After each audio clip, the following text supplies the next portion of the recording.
Sulmi në demonstratën që kërkonte lirimin e pengjeve izraelite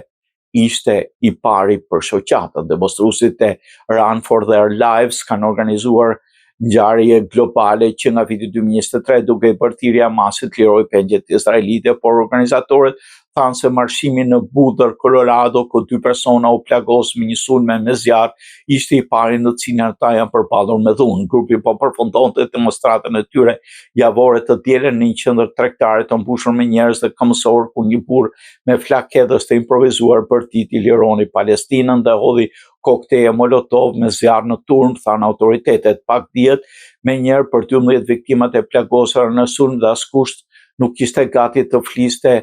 për ta sipas ndërlisave të policisë caktuar për ta varojnë nga mosha 52 deri 88 vjeç dhe lëndimet e tyre varionin nga serioze në të lehta me djegje nga zjarri, tha shefi i policisë së Boulderit Steve Redfern. Dhuna në qendrën në Boulder u zhvillon në sfondin e luftës Izrael-Hamas vazhdon të nxjisë tensionet globale, ka kontribuar në një rritje të antisemitizmit të Shtetet e Bashkuara. Një javë më parë, një burr që bërtiti gjithashtu lironi Palestinën u akuzua për vrasjen me armë zjarrit 2 punonjësve të ambasadës izraelite jashtë një muzeu hebre në Washington. Mbështetësit amerikanë të pengjeve izraelite thonë se janë frikësuar, po janë zotuar të vazhdojnë të demonstrojnë. Sulmuesi donte të vriste të gjithë njerëzit sionistë, burri i akuzuar për sulmin në Boulder i tha policisë se kishte planifikuar atë për një vit dhe kishte nxitur me dëshirë për të vrarë të gjithë sionistët, një referencë për lëvizjen të krijuar për të mbështetur një shtet hebre në Izrael. Komuniteti hebre përballet me frikën gjatë festës së tyre Shavut, e cila përkujton dhënien e Toraut nga Zoti hebre në malin Sinai në